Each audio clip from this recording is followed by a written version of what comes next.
বাংলাদেশ সীমান্তে ভারতীয় 5 বিমান ঘাঁটি সচল করল ভারত। শিলিগুড়ি করিডোর বা চিকেন নেক ভারতের জন্য কৌশলভাবে অত্যন্ত গুরুত্বপূর্ণ। মাত্র 20 থেকে 22 কিলোমিটার প্রশস্ত এই পথ ভারতের উত্তর পূর্বাঞ্চলীয় 7 প্রদেশকে মূল ভূখণ্ডের সঙ্গে যুক্ত রাখে।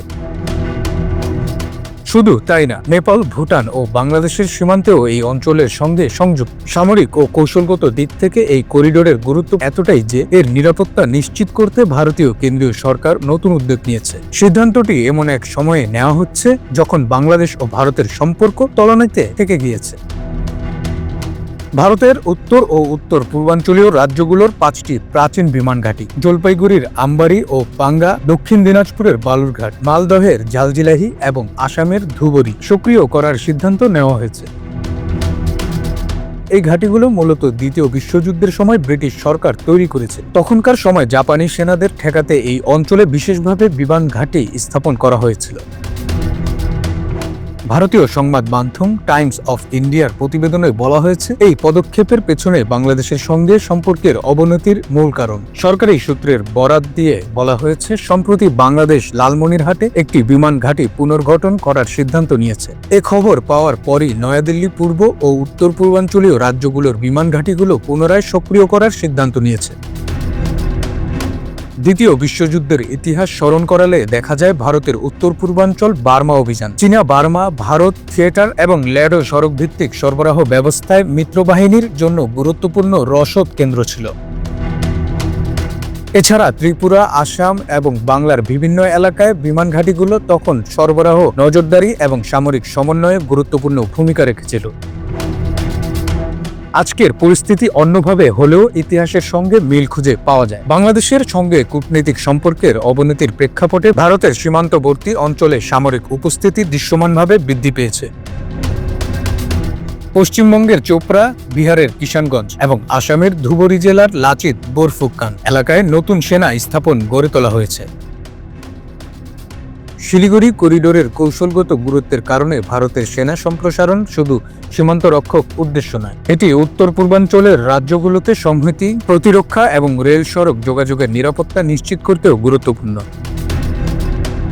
বিশেষজ্ঞরা মনে করেন এই উদ্যোগ ভারতের পূর্ব সীমান্তে কূটনৈতিক ও সামরিক অবস্থান শক্তিশালী করবে। পাশাপাশি পাকিস্তান ও অন্যান্য প্রতিবেশী দেশগুলোর সঙ্গে ভারতের সামরিক ও কৌশলগত সম্পর্ক এই উদ্যোগের প্রেক্ষাপটে গুরুত্বপূর্ণ। ইতিহাস, ভূরাজনীতি এবং সামরিক কৌশলের সংমিশ্রণে শিলিগুড়ি করিডোরে আজও ভারতের জাতীয় নিরাপত্তার একটি অত্যন্ত সংবেদনশীল ক্ষেত্র হিসেবে বিবেচিত। অতএব চিকেন নেক শুধু একটি ভৌগোলিক সংযোগ নয়, এটি ভারতের কৌশলগত সচেতনতা, সীমান্ত নিরাপত্তা এবং দক্ষিণ এশিয়ার সামরিক রাজনৈতিক প্রেক্ষাপটের একটি গুরুত্বপূর্ণ প্রতীক।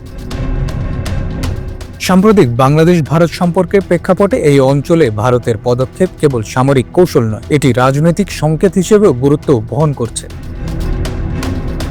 বাংলাদেশে শেখ হাসিনা পরবর্তী গত 1.5 বছরে বেশ কিছু সামরিক পদক্ষেপ নিয়েছে ইউনূস সরকার, যা নিয়ে রীতিমতো চাপ তৈরি হয়েছে দিল্লির। এর মধ্যে অন্যতম ভারতের চিরপ্রতিদ্বন্দ্বী পাকিস্তানের সঙ্গে বাংলাদেশের দ্বিপাক্ষিক সামরিক সম্পর্ক পুনর্জীবিত হয়েছে।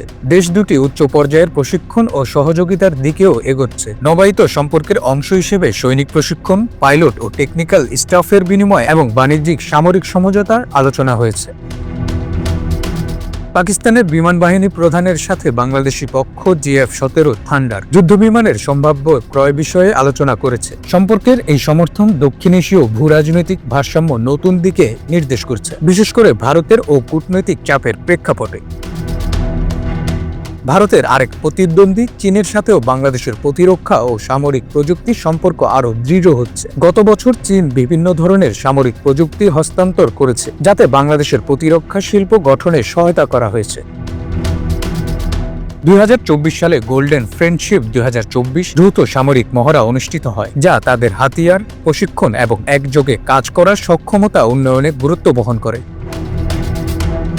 সামরিক হার্ডওয়্যার ও সরঞ্জামাদি ক্রয়ের ক্ষেত্রে তুরস্কের সঙ্গে সম্পর্ক দ্রুত বৃদ্ধি পাচ্ছে এবং বর্তমানে বাংলাদেশের দ্বিতীয় প্রধান অস্ত্র সরবরাহকারী দেশ। তুরস্কে বাংলাদেশি সেনাদের প্রশিক্ষণ, প্রযুক্তি উত্তরণের সুযোগ এবং সামরিক যন্ত্রাংশ ক্রয় সহ আরও বিভিন্ন সহযোগিতা রয়েছে, আর এসব বিষয় চিন্তায় বাড়িয়েছে দিল্লির। Ibrahim Olid, Bangla affairs, news desk.